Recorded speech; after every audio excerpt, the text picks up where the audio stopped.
conversations. So this is part 2 of why, I'm no longer a Jehovah's Witness.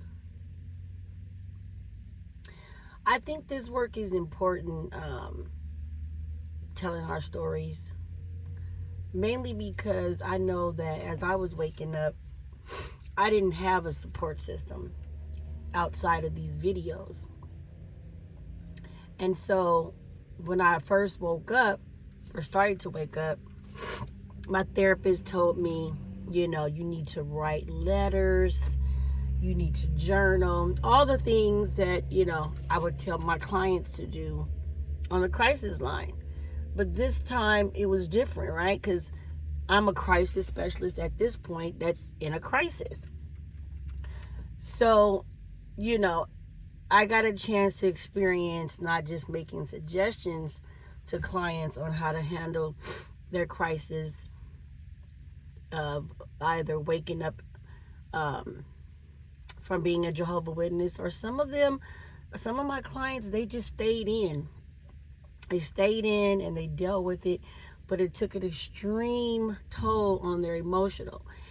And for me, I had no idea. You don't know until you actually go through it, right? And so I had no idea how it was going to impact my life. And to be honest, in my mind, I'm thinking it's probably not going to impact my life too much. But it did. And of course, you always want to remain hopeful. Everything's going to work out.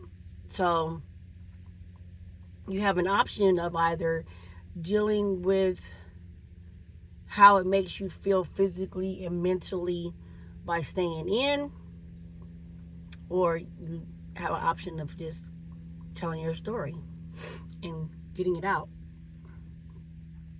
So for me, during this wake up process, it wasn't an overnight thing, right? You'll find yourself physically in, mentally out, right? I found myself, initially I was physically in, mentally out. So what did that mean for me? It meant that going to the Kingdom Hall, doing all the things. At the time, I had a childhood friend who was a neighbor. And so, you're being hit with it a lot. And every time that person sees you, they're like, hey, let's get your study going again. So out of my love for Jehovah, I would get the study going again. And so it got to the point where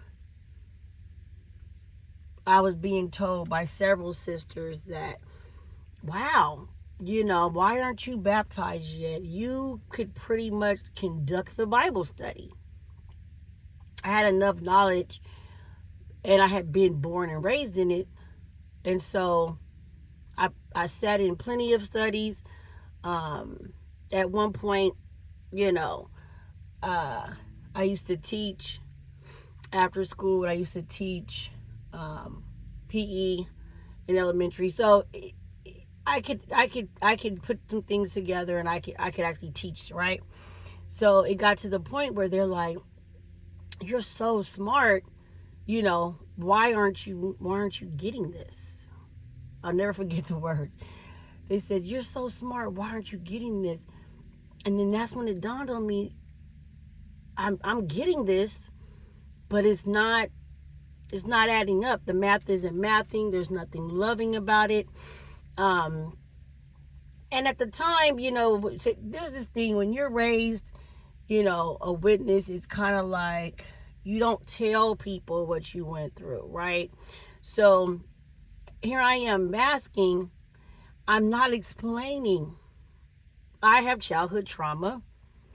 And, as much as I love God, it still comes back to, just even sitting in the Kingdom Hall, right? Sitting in the Kingdom Hall, and sometimes I would just get triggered just by certain things that they would say. And there was a time where certain things brought comfort to me, right? Like, you're going to see your daughter again. So, when I was 19 years old, I got pregnant. And it was out of wedlock, right? And so, my daughter, go through my pregnancy, my daughter passed away. Long story short, my daughter passes away. And at that moment, I feel like when you experience a death in your family, the death of a child in my case, because at this point, I really had never experienced no major loss. The only loss that I really remembered at that point, I would say, in my family was my dad's father, right? And so when I lost my daughter, it was a totally different experience. And a lot of people may not understand it, but I'd compare it to like heaven, right? A person says, you know, you're going to see your loved one in heaven again. Well, being a Jehovah's Witness, you know, you're going to see your loved one in paradise again, right? You're going to see this person here on earth. God's going to make this beautiful earth, and you're going to see your kid there. So I feel like they play a lot on it. Well, if you want to see your daughter again, this is what you need to do. So it was the same experience when I lost my grandfather and when I lost my grandmother, right? So at this point, as I'm waking up, I don't have my grandmother, who I was extremely close to. I don't have her to help me unpackage all these feelings, right? Me and my grandmother, you know, I told her everything. And so, you know, I didn't have her to go to say, hey, you know, this is what I'm dealing with, and have her listen and just guide me through that, or mainly listen. A lot of times it was her listening and just encouraging me to be positive about the situation. But I didn't have her this time. And so since I didn't have her this time, it was extremely hard to process all of that. And so what had happened was, you know, I'd go and I listened to the meetings on Zoom, and it just was not the same. It just wasn't the same feeling, right? It wasn't the same feeling anymore because you can't unsee it. You just can't unsee it. And at that point, you know, it kind of been like, I don't know, explain how to explain it. Maybe like the Wizard of Oz, right? Remember on the Wizard of Oz? So when I was growing up, the governing body, they weren't as visual, right? You knew who they were. There was no JW broadcast. You didn't get a chance to actually see it for your own two eyes. It was like an imagination thing. You had an idea of what it was like. But as the years went by and they came out with the broadcast, they're literally, you know, in your face. So at first, you know, you go through the exciting, oh, okay, this is awesome. I get a chance to actually see. But once I woke up and I saw the governing body from my own two eyes, it was a trigger for me because I'm looking at it and it's like, it reminded me of when I would be sitting there watching the broadcast. However, this time the words was different. So when I would be watching the broadcast, it would be like, you know, the governing body, you know, this is the new announcement. This is what we're doing. You know, we are God's one true organization. We're the only ones that are going to make it. And we are at the end of the end of the end, and we can see all the things that's going on in the world, so we need to get ourselves together. If you don't have yourself together, or there's an extreme push also for your loved ones, right? So it's kind of like a repeat of the same information every year. Is just recycled. And so you get these talks where, you get into your emotions. They definitely tap a lot into your emotions. And if you're like me, I'm extremely empathetic. And a lot of times people that experience childhood trauma are extremely empathetic. You feel it, right? You feel it. And so as you're sitting there, at this point, I'm tapping into, I want to see my daughter again. I want to see my grandmother again. I want to see, my grandfather again. I want to see my loved ones again. And the only way that I'm going to see them is to get baptized and to come to the hall and do all the things that I need to do. But I had already been doing that my entire life.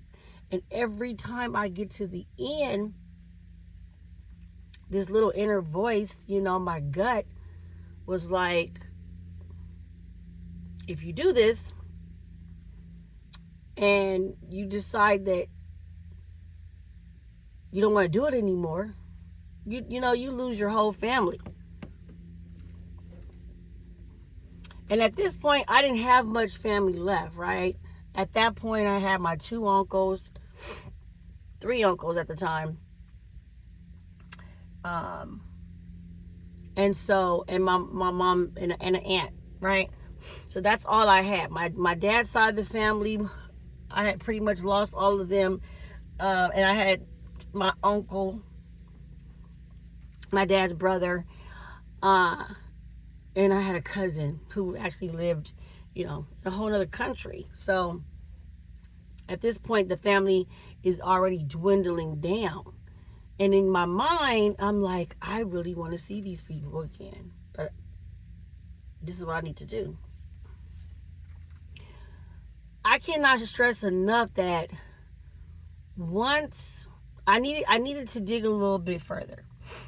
So the first time when I was watching the videos, I had to go back and watch it again because I had to make sure I was seeing what I was seeing, right? You go through this stage where you're like, okay, I better go get copies of the actual official documents because it's public record, right? Because you want to make sure this is a big decision. You're running the risk that when you walk away, you're not going to have your family again, right? Your mother's probably not going to speak to you again. Your father's not going to speak to you again. Your sister's not going to speak to you again. And my brothers, they weren't in it. So that was never a fear. But when it's your parents, it's scary, right? So as I'm going through this wake up process, I get this phone call and I find out that my uncle passed away. And this is my favorite uncle. My favorite. And I had never lost an uncle before. I was devastated. But before he died, I had talked to him probably a week before he died. And I told him, I said, we were talking about it. And I told him, I had stopped going. And he was like, good, because it's a cult. And this is my uncle that was extremely honest with me. And, I used to hear him say that before. And I'm like, no, that's not what it is. It's not a cult. It's just different, right? So I told him, I had started going to church.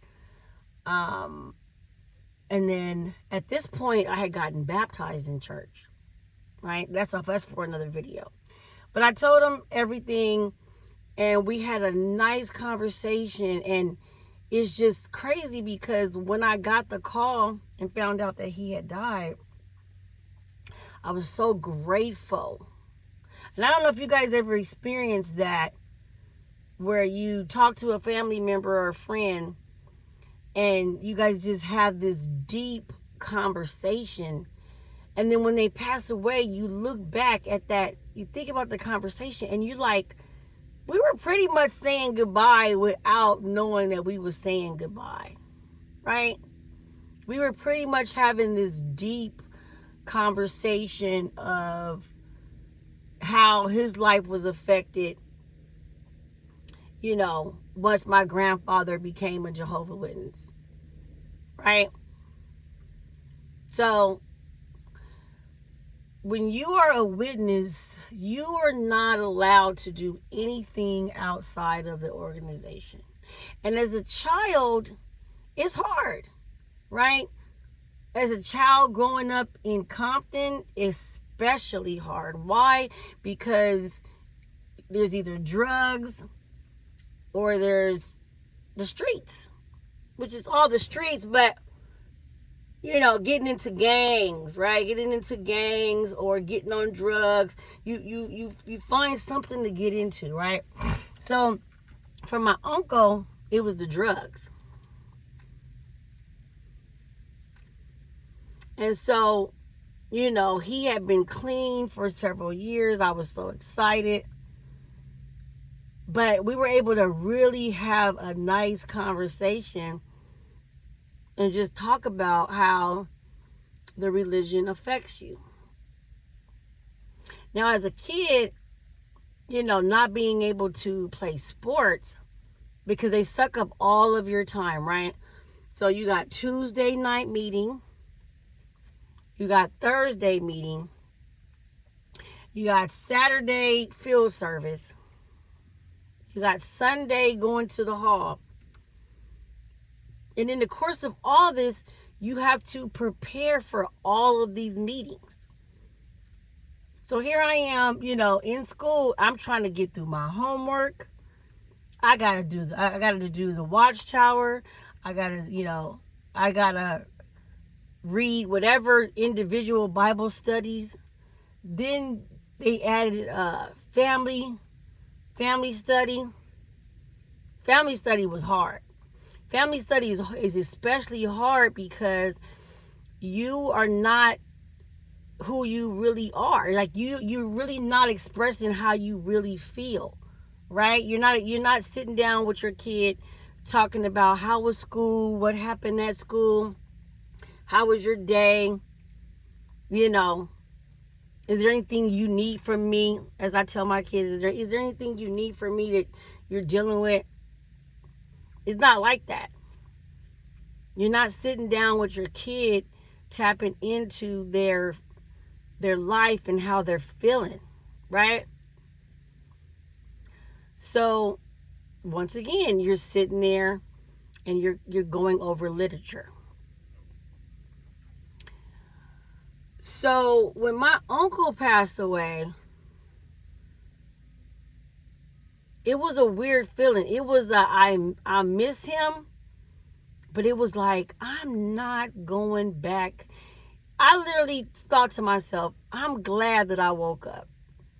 Because I know that if I had not woken up, then they definitely would have tried to use this death as a way to get me back in.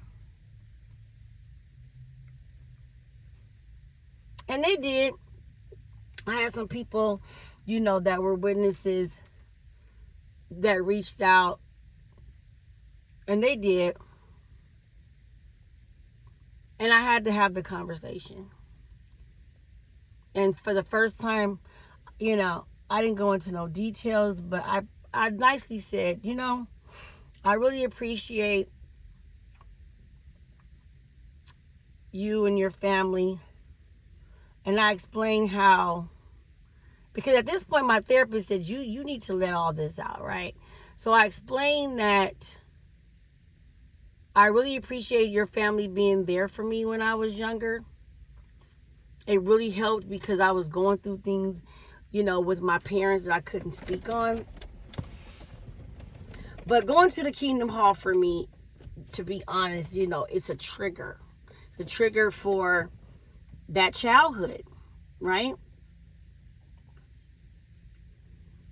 And I got a chance to sit down, and tell this person some things that happened to me when I was a child. And after I got that off my chest and I was able to explain what I went through as a child, that person, I felt like that person heard me, but at the same time, it was the look of like, wow, I wish that would have never happened to you, because, it's affecting you coming to the Kingdom Hall. Not, I'm sorry that happened to you because you were a child, you were a teenager rather, and that should have never happened. Or you should have never been, in that back room with elders asking you inappropriate questions. Right? It was not that. It was, I'm sorry that this happened to you. Don't let that affect you serving Jehovah. And I wasn't as transparent, but at that time, I'm thinking about the governing body in that video where Jeffrey is like, he's asked, are you guys basically putting it out there that you are the one and only true organization that has a connection with God? And it's one of those moments, and I'm sure anybody who is listening to this video, if you've ever seen the Royal Commission on the child sexual assault, you stop what you're doing, right? Because you got to remember, you're watching these videos, but you're watching them and you're actually scared when you're watching them, right? Because you're like, oh, I don't want to watch this because this might be apostate. And I don't want to be an apostate, because for me, I don't want to be an apostate because I don't want to disappoint God, right? I don't want to disappoint Jehovah. But when you're going to the assembly as a kid and you see these apostates, you're told, oh, they're mental, they're crazy, they're demonic, they got demons. So in your mind, you're like, okay, I want to watch this, but, I don't want to let no demons in my house. So I had to say a quick prayer, to be honest.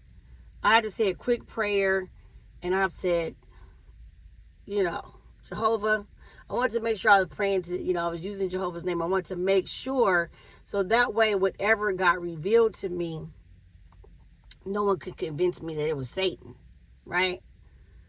So I said, Jehovah, I don't want to do anything that's displeasing to you, but I need this closure. I need this closure, and this is a court trial. This is not me listening to someone who's an ex-Jehovah's Witness.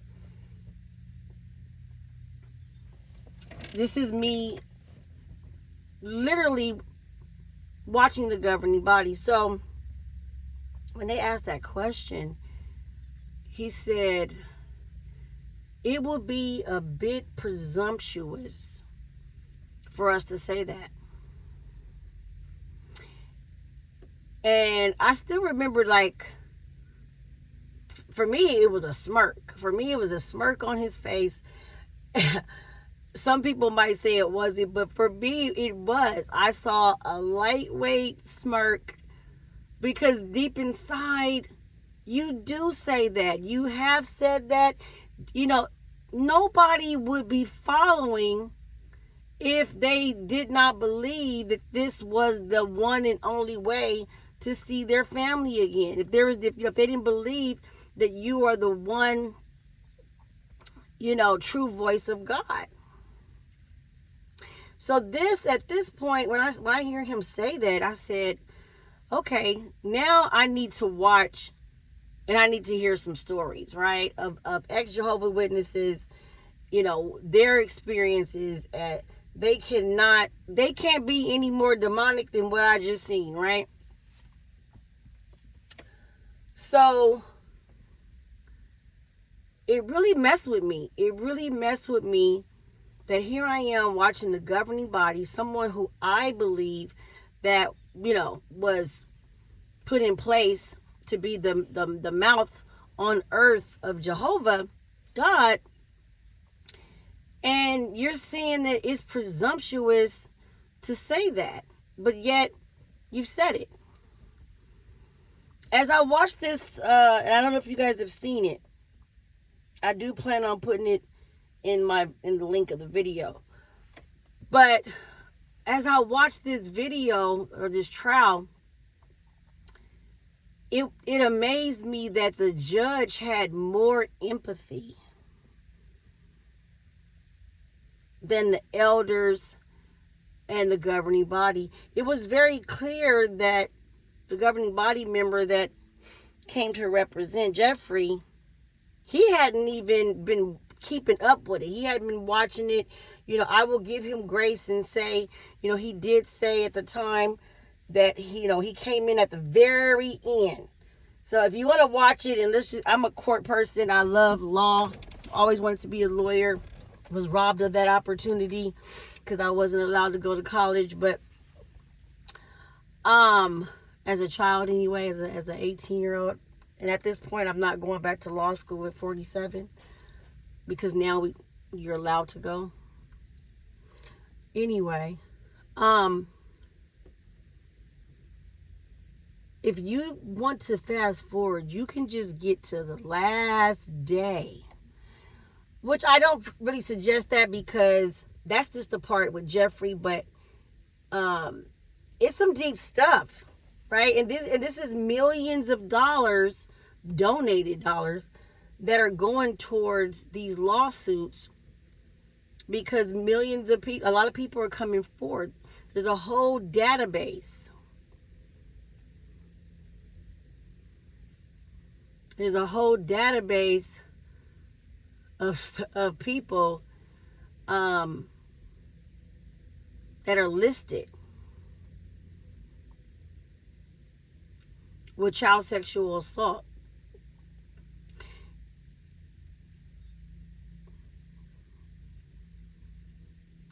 I had to take a pause right there. But, what is child sexual assault? Child sexual assault is an adult that is inappropriate with a minor. And the reason why I had to pause there, because I had to think about my judicial meetings when I was 16 years old. So when I was 16 years old, I was in judicial meetings. Because as I said in part 1, there's a grooming that happens when you're a Jehovah's Witness. When you get to the age of about, to be honest, you start seeing the grooming way before 16, but definitely the age around 15, you start seeing that there's this grooming, and then there's these conversations. So it's not like church where, the kids are in one room having their topics, and there's this teen area, where the teens, they get to deal with their topics, and then there's the adults. When you are a Jehovah Witness, if you take your child to the Kingdom Hall, your child is sitting there listening to all the things. So if they decide to have if they decide to talk about sex before marriage, or I I gotta watch what I say. Pleasuring yourself, right? I remember, I remember getting the first young people asked, and there was actually an article in there. And I remember you had to get permission. Your parent had to go up there and get the book with you. They had to give you permission. And I'm thinking, like, why would my parent have to go up there? Well, I discovered, because when I got the book, there was stuff in there dealing with teenagers, and their hormones, and make sure you're not doing certain things, if you know what I mean. There was, in hindsight, now that I think about it, there was just so many inappropriate conversations. And they present it as, we're helping you. But it really wasn't help, right? So getting back to the grooming, the reason why it hit me so hard, because I'm thinking in my mind, like, I'm in those files, right? I'm in those files. I was in those judicial meetings where I had elders, and I was 16 years old, and they're asking me inappropriate sexual questions. And now that I look back and I have a daughter, it's unbelievable, the questions that I was answered. I think the part that is the most unbelievable is the fact that I'm here in a judicial meeting. I'm not even baptized, but I'm in a judicial meeting, and my parents, they think that I'm in this back room just talking about things that were going on in our home.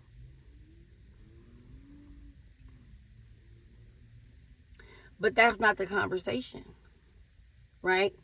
The conversation is me being 16 years old and being groomed into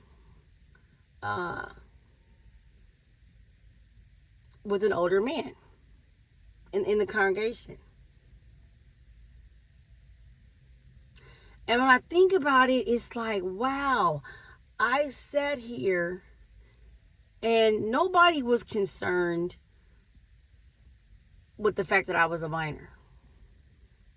Nobody was concerned of my mental state, right? And so when we talk about the grooming, it goes back to a grown man dating a minor, right? And so my father, got married at 16. So I heard all the stories. My dad got married at 16. His wife was 14. They had their first baby. Me and my dad had a lot of similarities in our story. As far as we both had a baby that had passed away, our very first child that had passed away.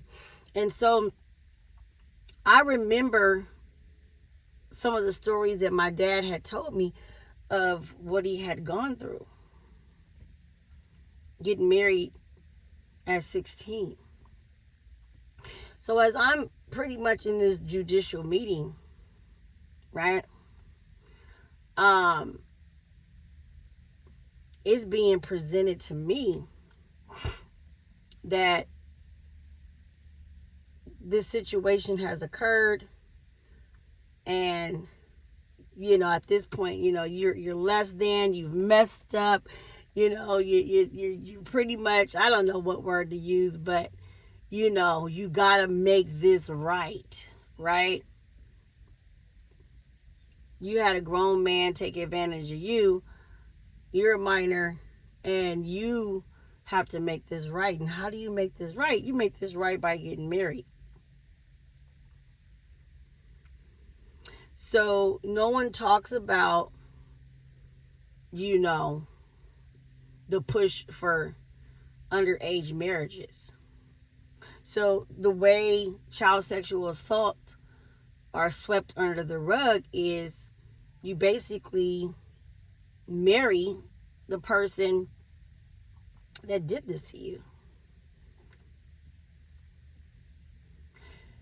And in your mind, you're thinking, wow, there's a part of you that goes into, I disappointed God. You don't think in your mind, no, you were groomed. You were groomed and you were courted. Someone, courted you and you were a minor. And now that this has happened, you think, well, I'm no, who's gonna want me now? Everybody in the Kingdom Hall is gonna find out what happened.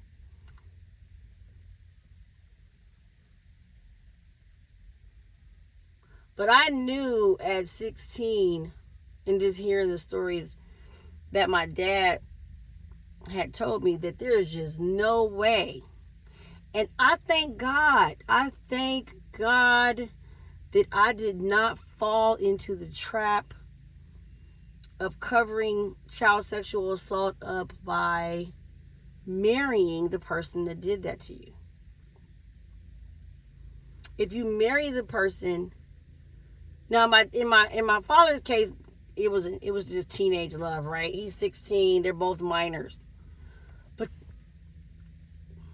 there's a lot of young girls in the organization who are courted by grown men over the age, well over the age. And so something happens, in you.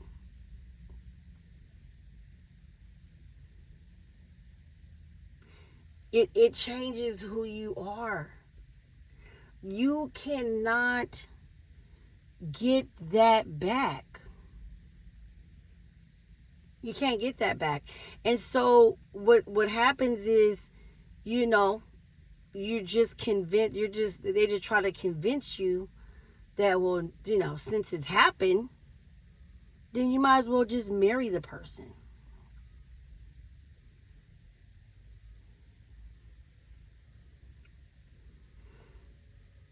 And I can't even begin to explain.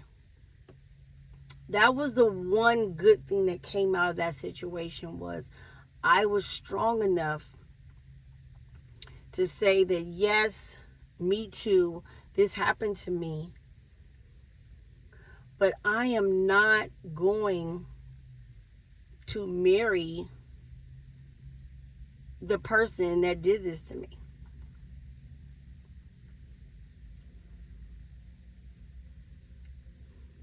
I'm not going to marry the person who was very aware that I was a minor at the time. And this is another thing that we don't talk about enough. When you're living in a home where there's domestic violence, and it happens a lot in the organization, right? You are dealing with things at home. And so it's very easy for you to meet a 20, 21-year-old, who is like, hey. And they start, trying to impress you. And you're looking at this person and you're like, you're very aware of your situation at home. And because at such a young age, they start grooming you to prepare you to get you married off at a young age. And you can only marry within the organization, right?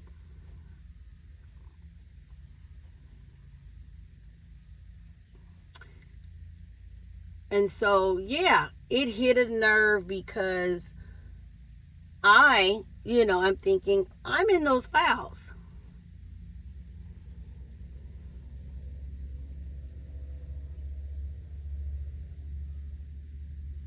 And how many other young girls are in those fouls. And in my case, I try to find the silver lining in it, right?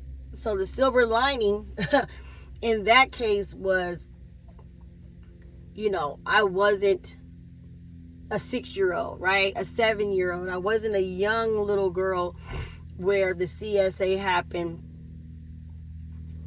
I just was a teenager that was groomed.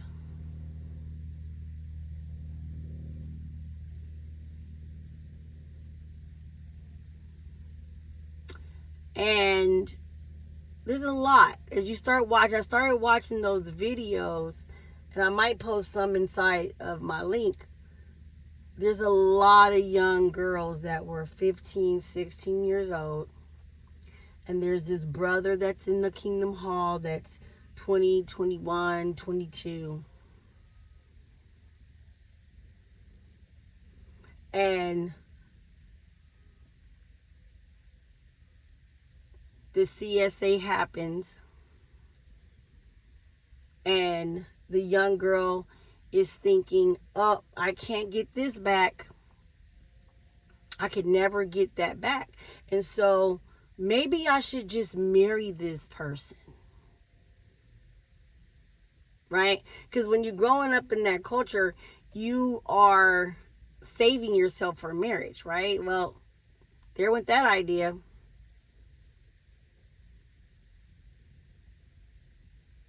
So in your mind, you're like, well, maybe I should just marry him. But for me, fortunately, that never crossed my mind, because I knew what my dad had gone through. I knew what different people had gone through, getting married at an extremely young age. So I thank God that was the one time growing up in the organization that I stood up for myself. And I said, no. I wasn't strong enough to stand up for myself and say, well, this should have never happened at all. But I was strong enough to say, no,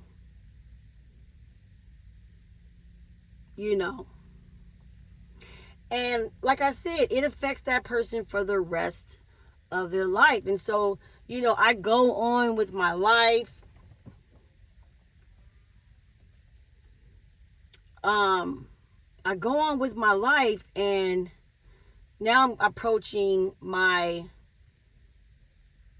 senior year, right? So I've gotten over this hurdle, of what's happened to me and other things that had happened to me. And so I get through this hurdle, and now I'm approaching my senior year. And as I talked about in part 1, it gets to a point where if you don't get baptized, then, you start to lose your friends. And at this point, because of the CSA that happened, which is really ironic, because I wouldn't have been able to get baptized at that moment if I really wanted to, right? Because now I got this whole judicial situation going on. And in hindsight, I'm looking back and I'm like, I'm the minor. That's the crazy part. I'm the minor. You're not able to get baptized, right? You can get married. You get married to this person, but you can't get baptized. You need to start studying. We need to indoctrinate you more. We need to make sure that you're not going to tell anybody. I didn't tell anybody. I didn't tell my husband until last year. Imagine that, right? So you grow up and you're having your kids, and you're like, you don't let your kids go anywhere, with other people. You're not trusting your kids with people. You definitely don't let them spend the night over anybody's house. No, you're not spending the night over your friend's house. And they're looking at you like, why are you so overprotective? And you can't tell them, this is what happened to me. This is why I'm overprotective, because this is what happened to me.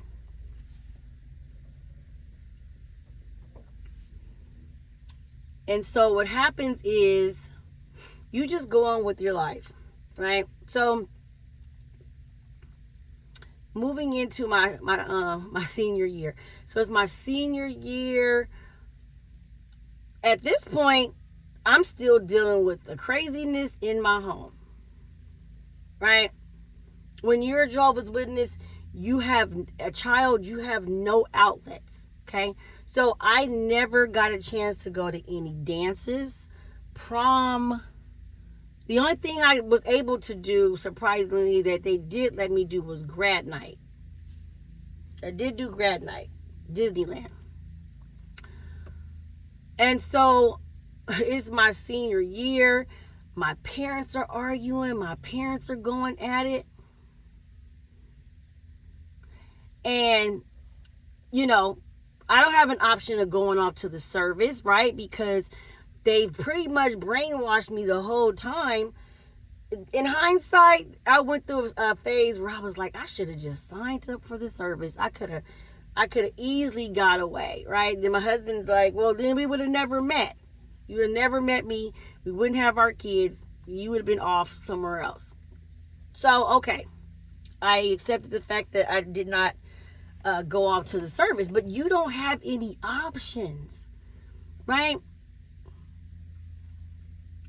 And because I was in accelerated classes, you know, you're around people that they're doing things with their life. They have, you know, college offers. I wasn't allowed to play sports. That's a whole nother video. Definitely will touch on the importance of your child being, if you are, you know, going to remain in this organization, the importance of getting your child involved in sports and other activities, because nowhere in the Bible does it say that you can't. As you grow up, you realize they don't allow you to do that because they don't want you to be exposed. The whole point is to isolate you so you're not around other kids and other people that say, oh, that's not normal. So it's going to be very important to get your kid involved in those activities because that's what keeps them, you know, out of trouble. So, you know, I got people that I'm going to school with. Everybody's going off to college. Not everybody, but a lot of people are going off to college. I always wanted to be a lawyer.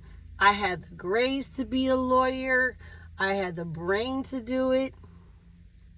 You know, when I was in the 9th grade, and I'm in school in Cerritos, because even though I lived in Compton, my parents never sent me to school there. So I was reading the same books as the kids in my congregation that were juniors and seniors. So here I am, a freshman, and I'm in the same books that juniors and seniors were in. So I was very advanced.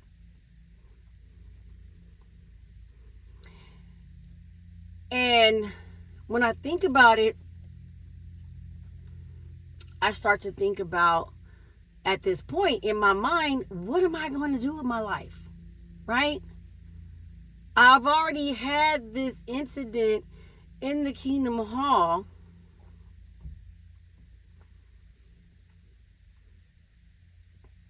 I'm the minor, and the person, the adult in the situation, gets disfellowshipped.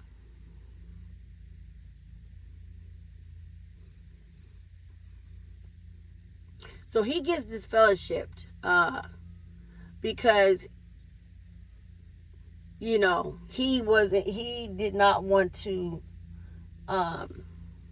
he became kind of like, I guess you could say kind of like rebellious at that time, right? I can only imagine, like, you know, your family at this point is not talking to you. It just was a lot. It was a lot that was going on. So it's my senior year.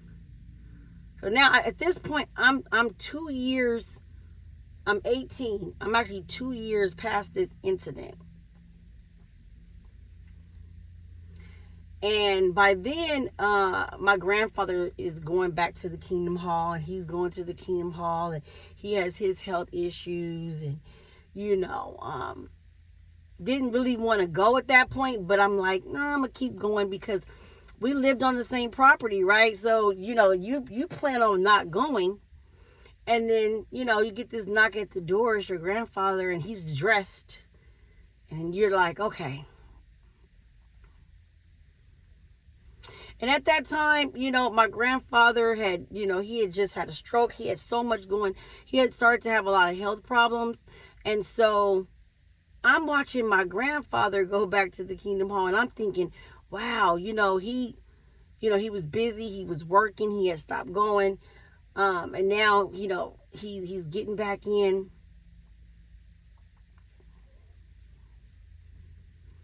But after the meeting, you know, I'm sitting in the car for hours while my parents are in judicial meetings about all the things that are going on in our house. And so, trigger warning, my senior year,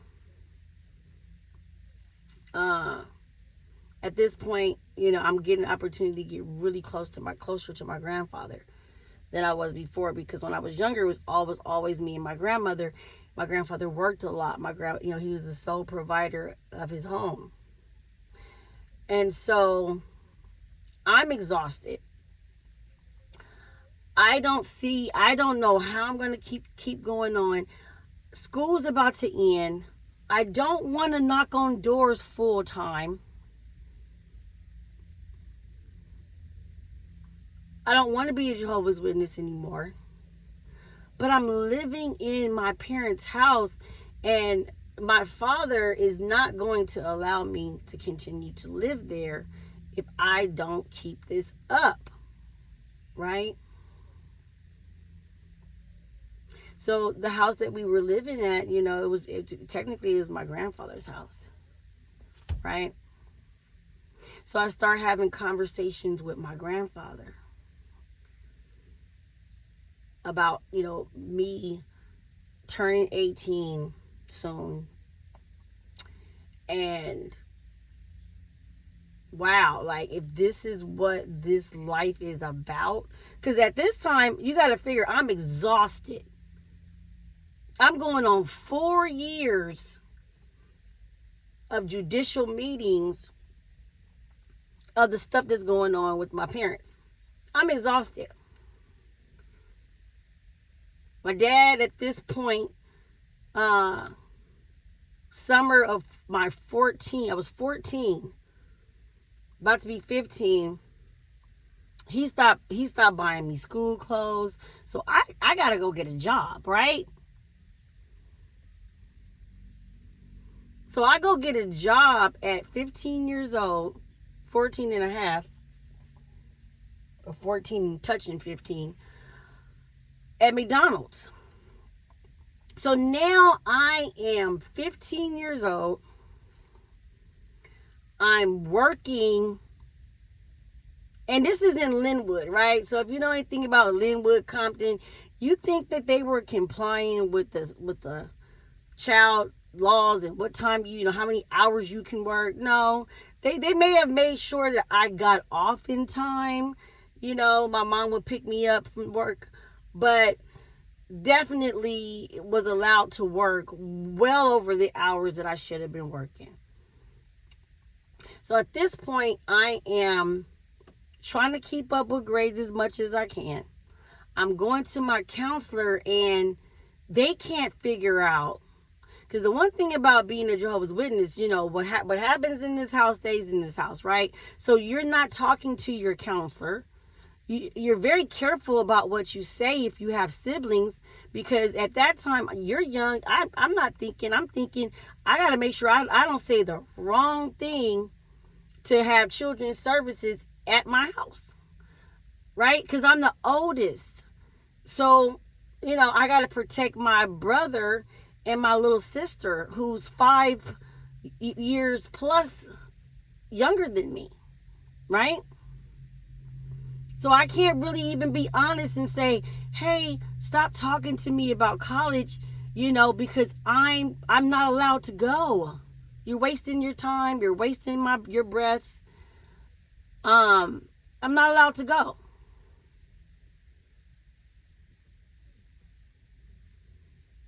So I'm working all these hours.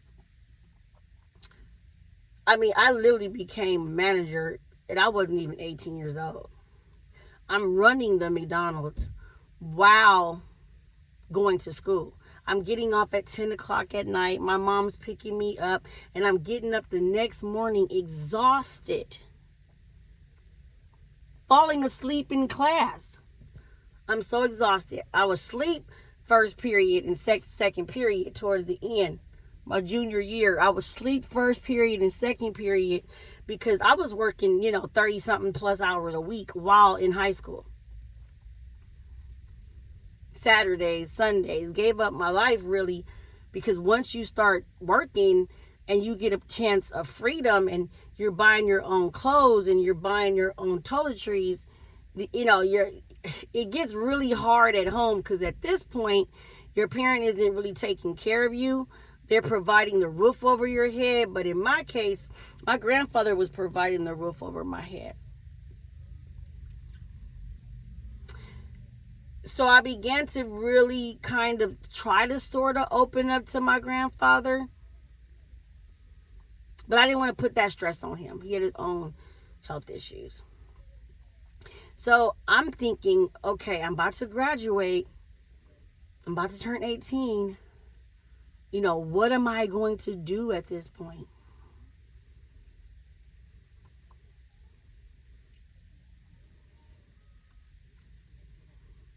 And trigger warning, I wake up one day and I say, I don't want to do this anymore. I'm 17 years old. I don't want to do this anymore.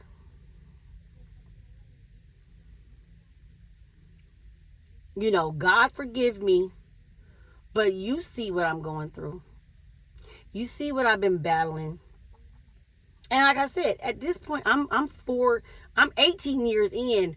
I wasn't 18 yet, I was 17. So I'm 17 years in, but I'm 3 years and some change into this craziness with my home life. And at this point, I'm just like, this cannot be God's plan for my life. I'm depressed because I really wanted to go to college, right? I got accepted into this gifted school that was 3rd grade through 12th grade. My mom's driving me from Watts as a child to Los Alamitos so I can get this education. I'm in college prep classes.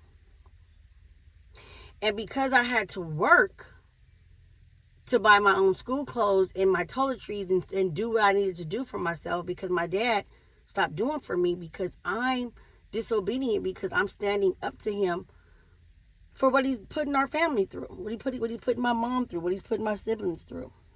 And like I said, and I will say it again, I forgive my dad. Had no idea until years later what he went through with his father, domestically abusing his mom. I had no idea. My grandmother died at 50 years old, from the stress. But that's another video. So I'm 17 years old, and at this point, they're like, okay, you are a junior, you're falling asleep in class. I ended up getting D's in these 2 classes. And so now I got to go make it up. And of course, it's history and science, right? The 2 subjects as a Jehovah's Witness, it's kind of hard to get into those subjects, because if you dig too much into science, you'll start questioning some things, and you don't want to question anything. And then history, that's just a trigger for Armageddon. So I go into the office, and they're like, okay, well, you have an option where you can go to continuation school, make these credits up, come back to your school. So I say, okay. So I go to this continuation school, which I had a lot of friends at that point at that school.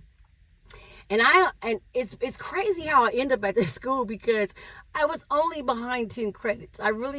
There's no way that in hindsight, there's no way that I should have even got sent to this school, because I was only behind these 2 classes and I was a junior. So, I should have had just been made to go to summer school, but I can't go to summer school because I got to work, right? I got to work.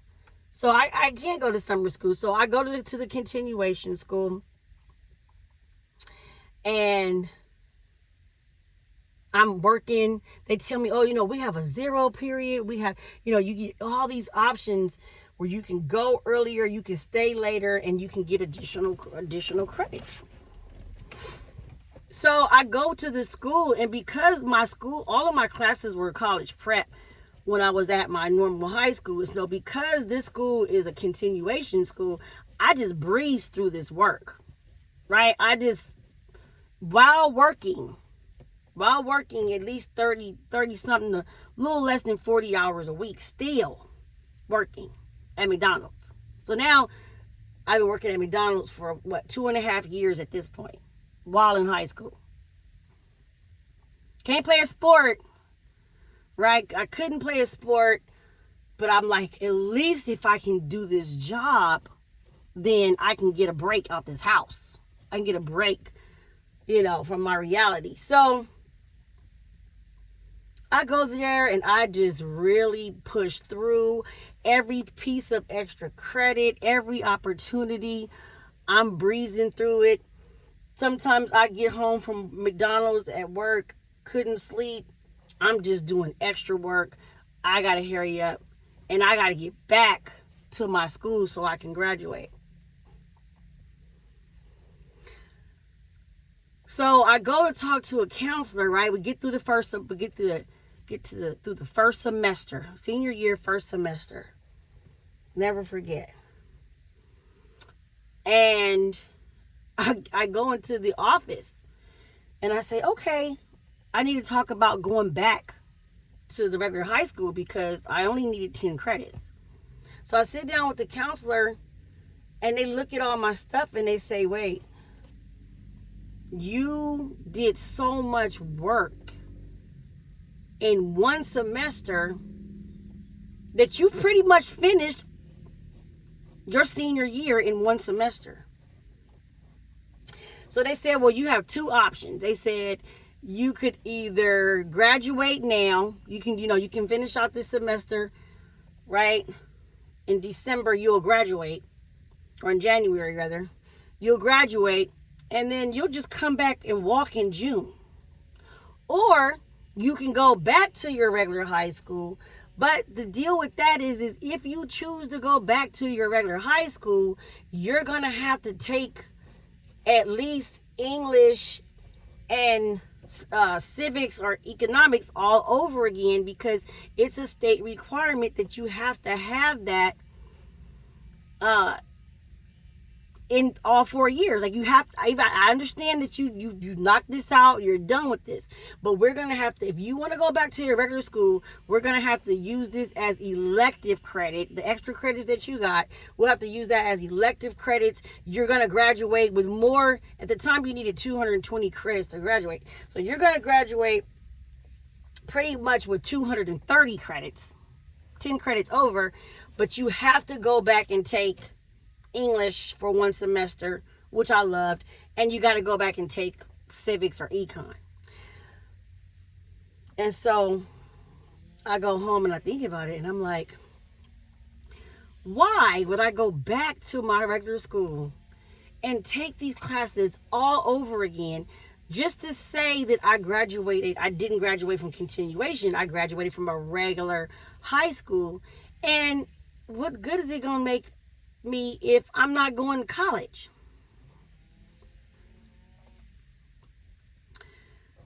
That realization put me into a deep depression. I'm 17 years old, okay? And I'm in this deep depression. And I'm in a deep depression that nobody is noticing. Nobody at the Kingdom Hall is noticing. My parents aren't no one is noticing because I'm functioning, right? I'm going to school. She's doing great. She's made up these credits. She's working full time.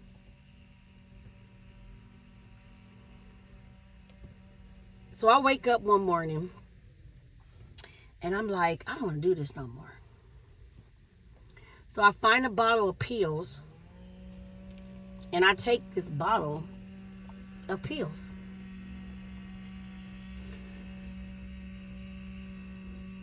I get through first period, start not feeling so well. Tell the teacher I got to use the bathroom. Get my pass to go to the bathroom. Get in the bathroom, and by the grace of God, I say, I don't want to die. I want to live. And I know my situation is bad, and I know I'm not going to college, and I know I don't have the support that I need, and I'm exhausted because at this point I'm moving into 4 years. 4 years of working while in high school to take care of my needs, to buy myself clothes and to do the things I need to do.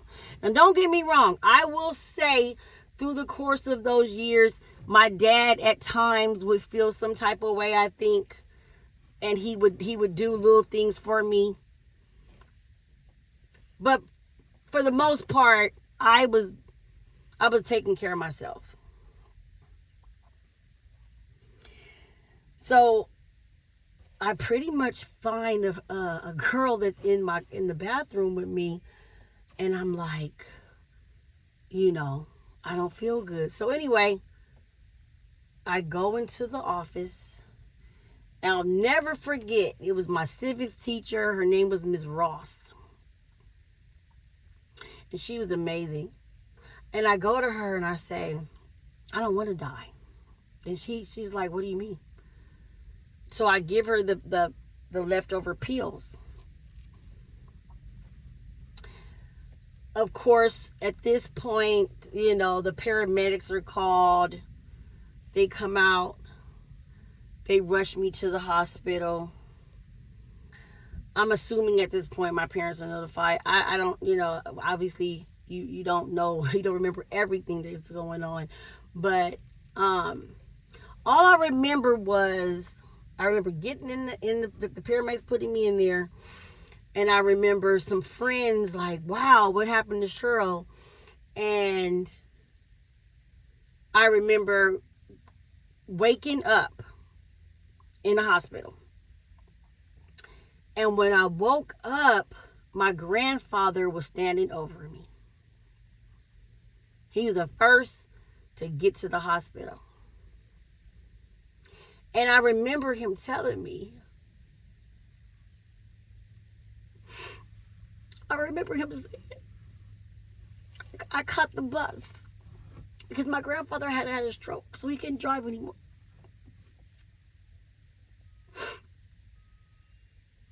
And I remember him saying, I caught the bus to come see me. And he was like, why? Why would you do this?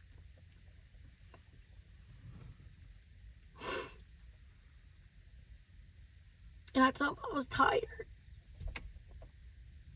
I was tired.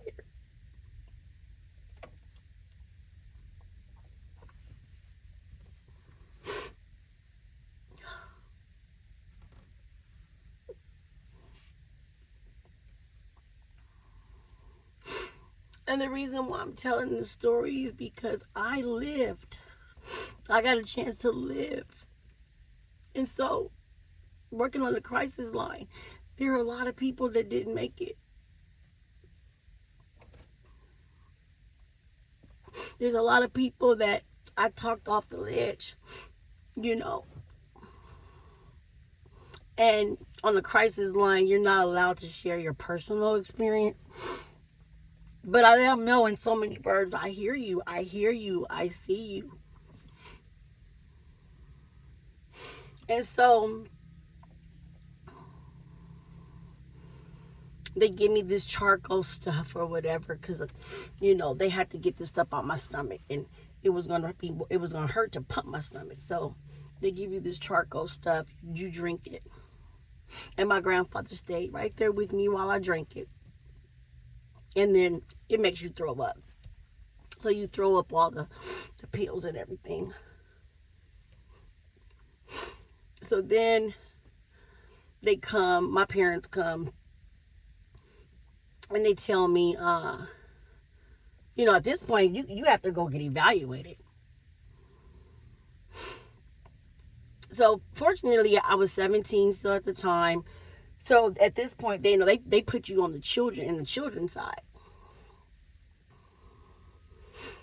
And I still could not be honest, because I wasn't 18 yet.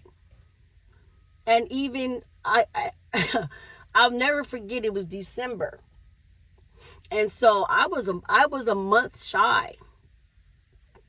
But I had my little brother and sister at home.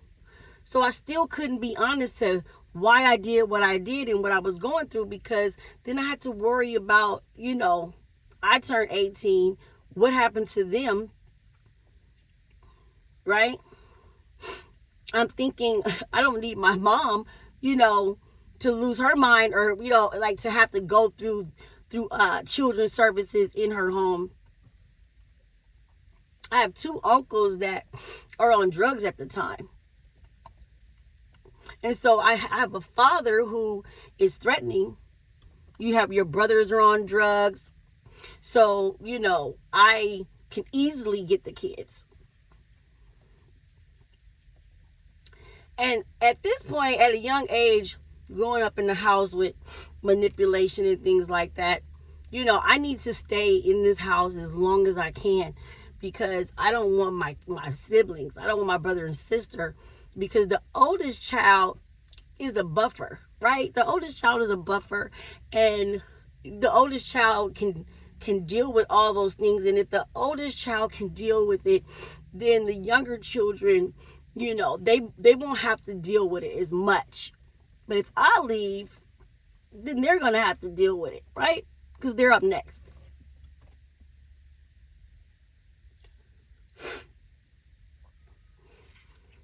So, I'm somewhat honest. They ask me why I did it, and I tell them, I'm a witness.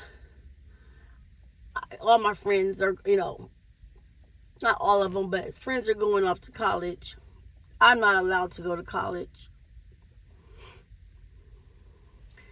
So I don't know. I don't know why I'm here. What am I supposed to do at this point? Right? If I stay, I'm gonna be made to go to the Kingdom Hall, because when you turn 18, you don't get the freedom. It's not like, okay, you're 18. No, you still have to go. As long as you are living in your parents' house, because your parents are not going to be able to have privileges unless you go, right? So if you have a father or a mother, and they're pioneering, or your father is a ministerial servant and he's trying to become an elder, or he is an elder, if your child stops going to the Kingdom Hall and you still allow your child to live in that house, you're going to be put down. You're going to be, no, you cannot be an elder. Your household is not in order. And I really think that, I'm not saying my dad wanted to be an elder, but I think there's pressure on the men, right? And I think that pressure gets pushed down to the kids, right? The wife, you're not doing what you're supposed to do. And so I can't get to the position that I want to get to, right? Or the kids, they're not doing, what they're supposed to do. So, there's this need to show the elders that it's your wife's fault, that it's your child's fault. You're doing all the things that you're supposed to do, not, but, just to give that impression. So, at this point, they talk to me and they're like, okay, I hear what you're saying. You got a lot going on. And, I promised my grandfather I would never, ever, ever, ever do that again. I would never do anything to take my life, pretty much, to unalive myself. So, and I meant that. And it's crazy when I, led it in crisis work. I think about that all the time. So just to be very clear, I don't have any type of suicidal ideations. I love my life. I love my kids. I'm just sharing what happened to me as I was growing up as a Jehovah Witness. And the pressure, and you're dealing with things at home, and you're not allowed to talk about it. So pretty much I get released from the hospital. There's nothing wrong with me. Obviously there's something wrong with me, but we just need to, put you in counseling. But once again, you're not allowed to go to counseling as a Jehovah's Witness. You cannot go outside and get outside counsel. You cannot go to see a therapist. My dad had a great job with insurance. I could have gone, but you're not allowed, they don't allow you to do that. They don't want that outside influence. So I turn 18 and I graduate and I get pregnant fresh out of high school, right? 18 years old, have my daughter who passed away when I was 19. And at this point, my mom and dad, they're done. They're done. My mom is exhausted. So they get a divorce. My father moves out. And I'm like, okay, now I can get a chance to rebuild this life. But now I have to deal with the residual of, my daughter passing away, where my life would be if I would have been allowed to go to college. What am I going to do with my life now, right? I only have 3 years of working at McDonald's, 4 years of working at McDonald's. For 3 years, 3.5, right? Because I turned 18. So I'm making this video for anybody who is still in, and if you're a parent and you're listening to this story, to protect your child's mental. Protect your child's mental. I'm not here to wake anybody up and tell anybody that they should leave the organization. I'm just telling you the truth of protect your child's mental. Your child probably could be very well going through some things that you have no idea. They're too afraid to tell you. They know if they tell you, then you're going to tell the elders, and then next thing you know, they're going to be in the back room with especially if they're a girl, right? Because there's no women in this, on these committees, right? So here I am. I'm a 16. Let's back up. I'm a 14-year-old girl initially in these back rooms with these judicial meetings for 2 years of the crap that my parents was dealing with, and end up in a judicial meeting at 16 that was made to seem to appear that it was my fault, right? I shouldn't have been wearing what I was wearing. I shouldn't have been grown. It really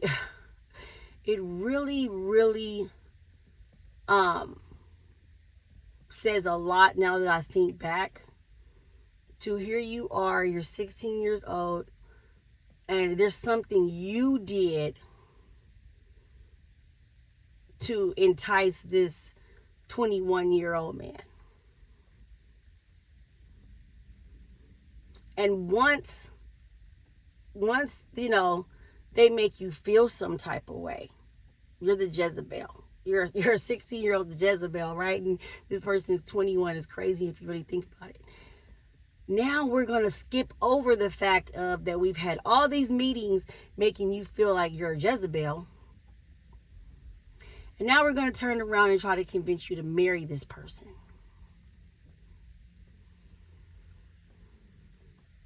So we make the CSA go away by marrying the person. And I thank God that I, in that moment, was strong enough to say, I'm not marrying somebody at 16 years old.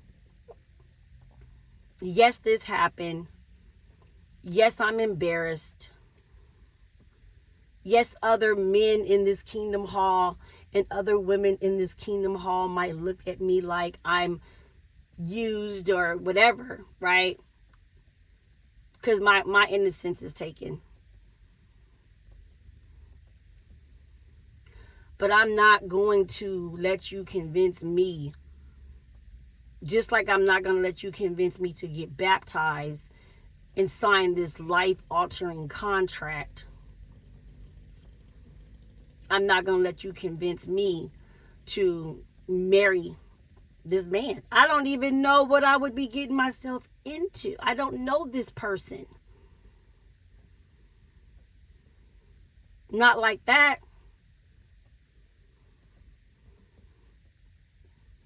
I can't let an incident cause me to marry this person just to cover it up. In hindsight, it's actually manipulation, right? Because you can't go back. Your innocence cannot be given back to you, right? And so in hindsight, it's like, hey, hurry up and get married so that way you don't look like a Jezebel. And it's not till you grow up and you're a grown woman where you realize, no, you were the victim. And now you're the survivor.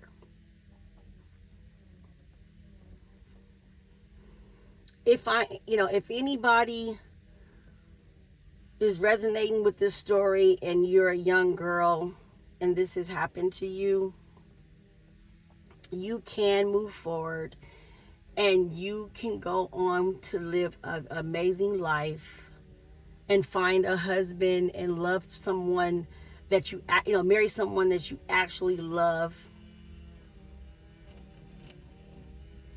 And you can go on to have, children.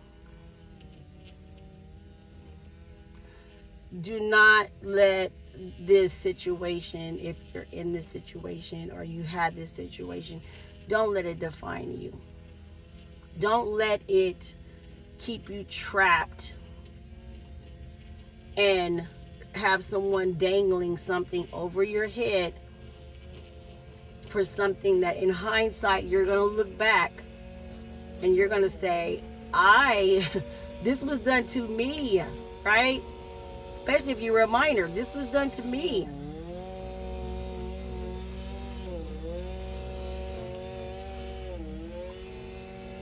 If you are a parent and you're listening to this video, as I said in the first video, I was born in the 70s, so I never once had a situation with any outside of this CSA situation of me being 16. I never felt uncomfortable spending the night over anyone's house, and it was a safe haven for me a lot of times because I had too much going on at my house. But after watching the video and realizing I thought I was an isolated situation. I think that's the biggest thing when you wake up and you see the CSA. If you've ever been a victim of CSA, you're like, okay, you really think that you're an isolated situation. And when you watch this Australian Royal Commission, you're like, wait, no, this is a huge problem within the organization.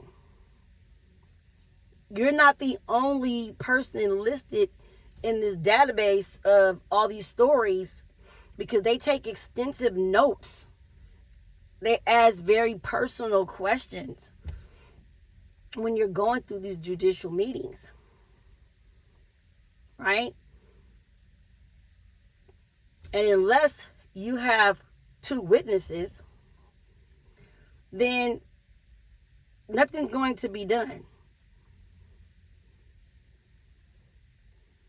And in the case of the young girls who might feel like, hey, this is a different type of CSA, right? This is my situation is different. It's not like I'm a 10-year-old and this, 40-year-old man did something to me. This is more of a grooming situation. You really might, you find yourself going back and forth with, am I a victim or I'm not a victim? It's like, no, you are. You are. You're a survivor because you were a minor. You couldn't consent. You couldn't consent. Now, maybe in some states you could have. You got to check your state. But the state that I was living in, definitely 16 years old was not the age of consent.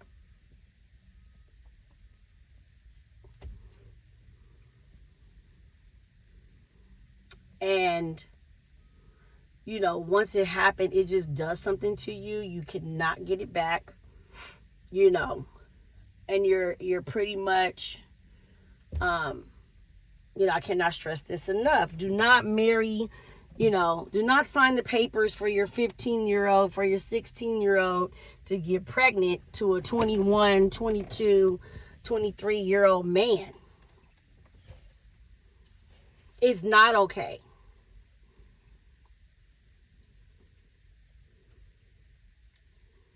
So I know this was a lot of information, but I really believe it helped me, and it's going to be helpful to other people. If you are in this situation, you relate to this situation, it will probably help you. Or you might be looking at your kid right now, noticing some things, right? You might be noticing that you're sending your child off to go hang out with this older group of kids at the Kingdom Hall, young adults that are over the age of 18. And the thing about being a witness is, you trust. We trust way too fast. You're taught to trust. Everybody's a friend. No, everybody is not your friend. And when it all goes down, you'll find out real quickly who's your friend and who's not.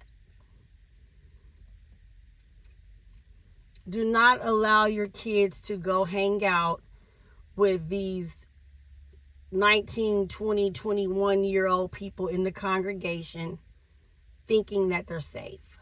Because they may not be. They may be being groomed into courting one of those grown men that are in the group. And here you think that you're just, I got to give my kids some type of outside activity, right? They can't do this. They can't do that. Outside bad association. So I'm going to go ahead and let you hang out with this group.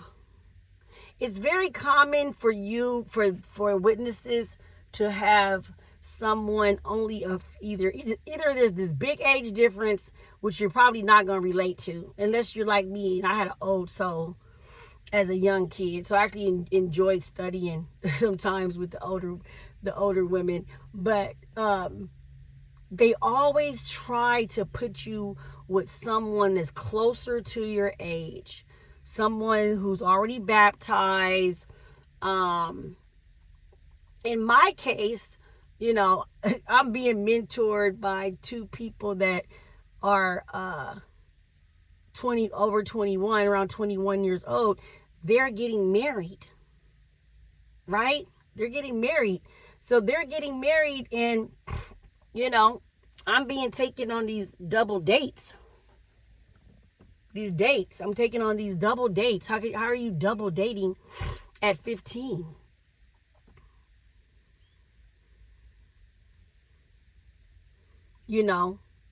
So if you're a witness and you're listening to this video, and I know you're not supposed to, but this is not apostate. This is real life. This is what happened. I'm sharing it to help others. I'm healing out loud. It's helping myself. If you are in, please reconsider allowing your 15-year-old to go hang out with older 21, 22-year-old people, co-ed. Because while you thinking that, oh, they're just going to go hang out and go bowling in a group, that's not what's happening.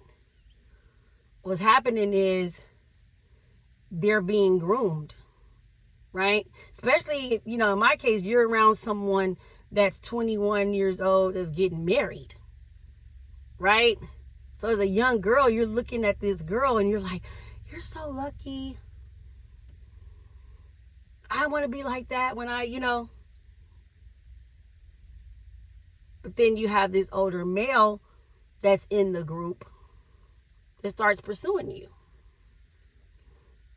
And as a parent, you just think that your kid is safe with other Jehovah's Witnesses going skating, going wherever, going to the movies, going bowling. When in hindsight, looking back, in my situation, in a lot of people's situation, no, you're being groomed. You're putting your child in a position for an adult male to pursue them. And if something happens, now you're going to be presented with the elders trying to convince your child to get married. The way you can fix this is you can get married. And then you won't be, it's going to look bad for a while. It's going to sting for a little bit. But at least you marry the person.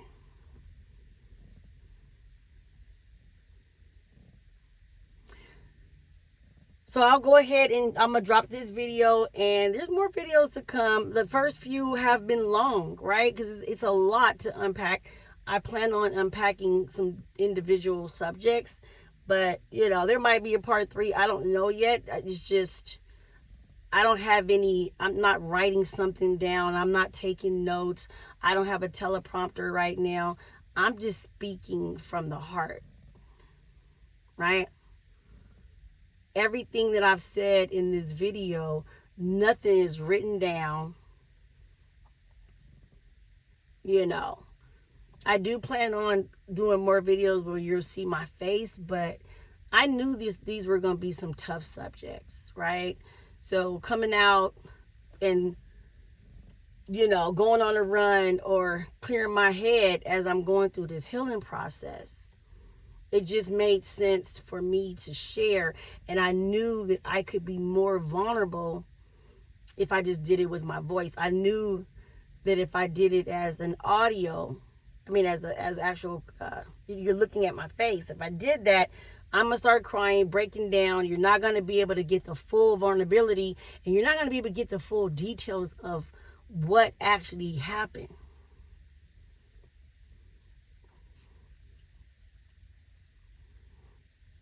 I want to thank everybody for listening.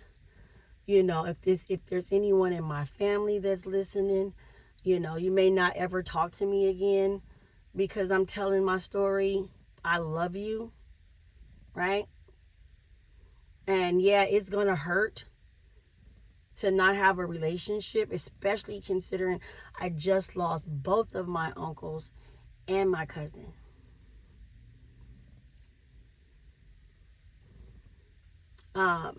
So I'm still grieving that. But I would rather tell my story, get this out, continue to advocate, because this is not going to be the end of it. I will continue to help people heal out loud. I will continue to gravitate and help. I have an amazing group. I just hit, I think, 100 women, that are ex-Jehovah Witness, or they're still in, but they're scared, or they're out, but they need to get mentally out because they're physically out, but they're mentally in. And so, God has really blessed my efforts. No one's going to understand this journey, right? My husband, my kids, my mother, my father, my sister, my brothers, everybody might be saying, oh my God, there goes Cheryl, embarrassing our family. But guess what? I'm not embarrassed, because I know it's a conversation that I had with God, right? And I know in time, you'll get a chance too to see what comes from this. I only deal with women in the, in my help, in the help that I do, in the services I provide in my group. Is all women, helping us to heal from a misogynistic organization where you were taught that you were less than. And unless you are an ex-Jehovah Witness going through the healing process, or you've already gone through the healing process, you're not going to understand the depths of this. And that's okay. I'm not for everybody, but I'm definitely for a lot of people, a lot of women who share this same experience. A lot of times when people tell these stories, I've had different women tell these stories. My podcast is coming soon. These stories, they start to sound real familiar. There's a pattern, right? And you learn really quickly that, yeah, your story tweaked a little bit, but it gives you peace when you realize you are not the only one that went through this.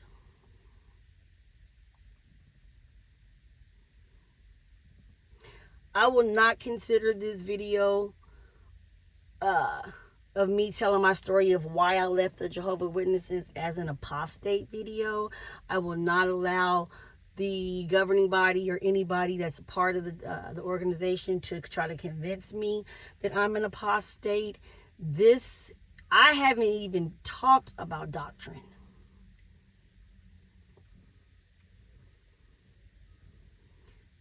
This is truly what happened to me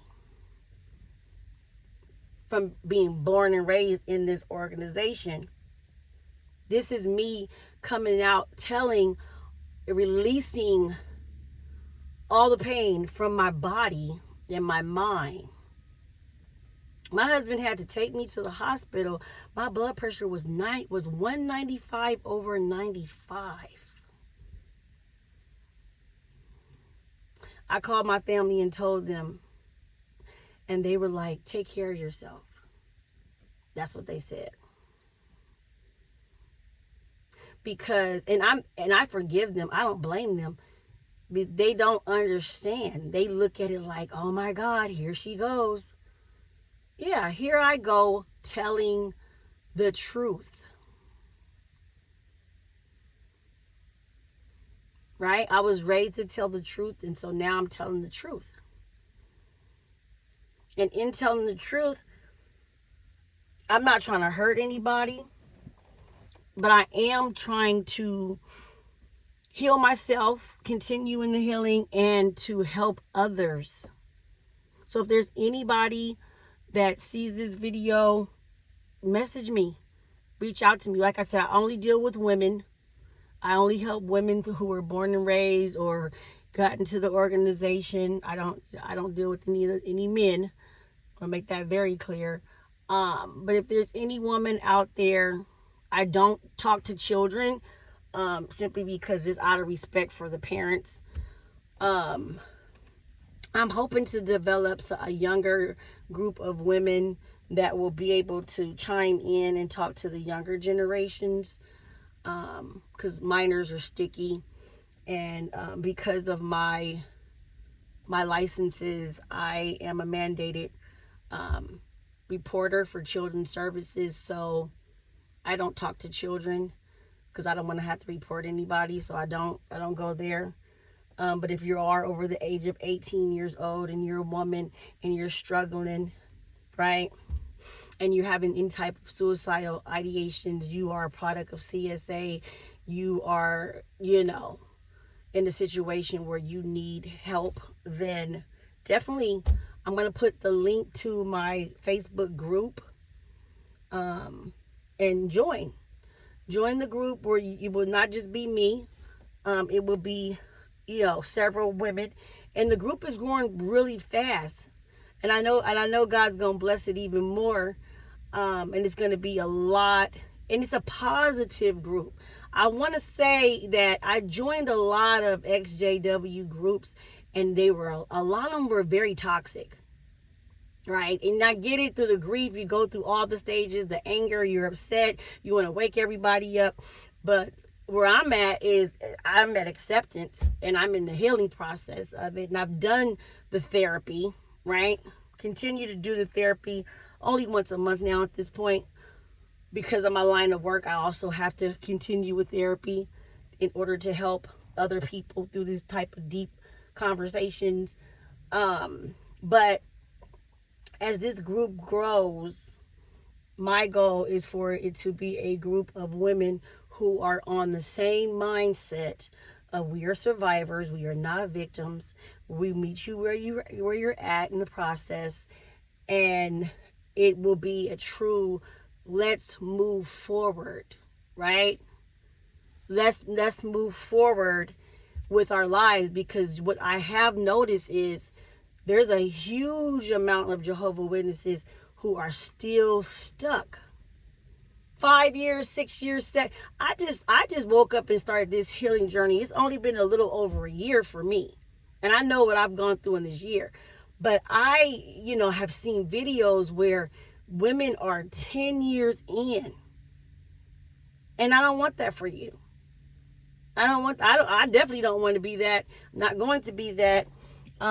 Because that's the way the organization is set up.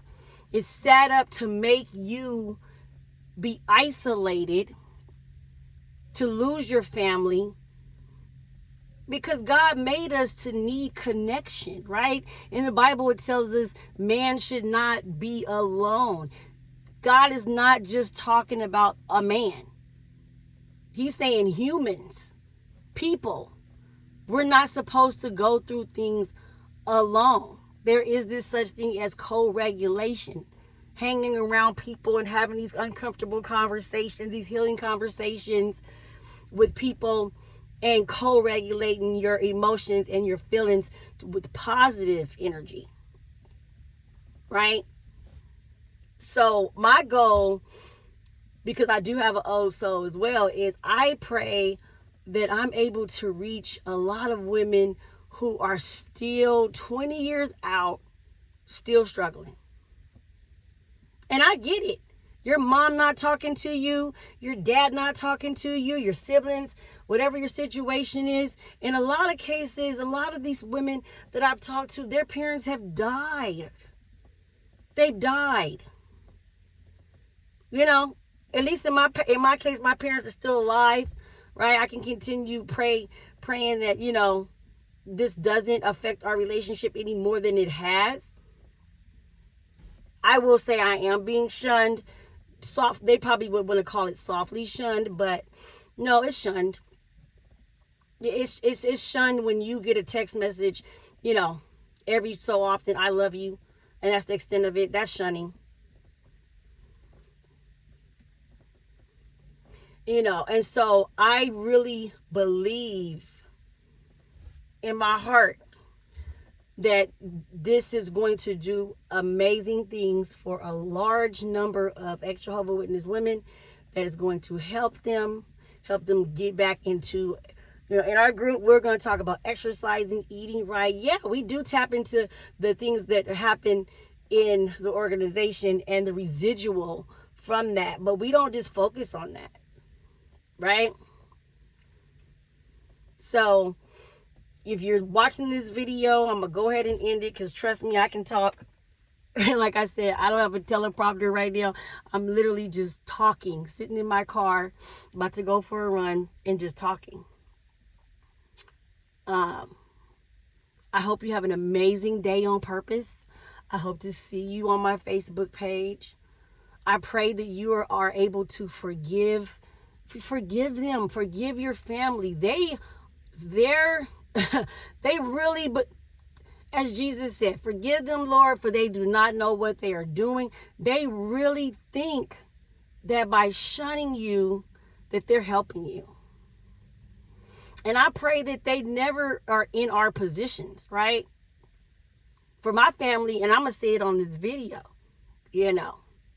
If you turn 50, 60, 70, 80 years old, and the people that you call your friends, are not there for you, you could always call me. I'm going to always be there for my family, because I know that you don't know what you're doing. You really genuinely think that this is what Jehovah wants you to do. And so I pray that you will have an encounter with God where you will see at some point that there's no fruits of the Spirit, and there's nothing loving about this. It's all set up as manipulation and isolation. That's what shunning is, in order for you to comply, for you to go back, for you to say, oh my God, I got out here and it's horrible out here, right? But I hope you guys all have an amazing day on purpose. Keep your energy up, and I'll see you soon until the next video. Don't forget to like, share, subscribe. And once again, you have an amazing day on purpose. Bye. If it ain't authentic, I don't want it.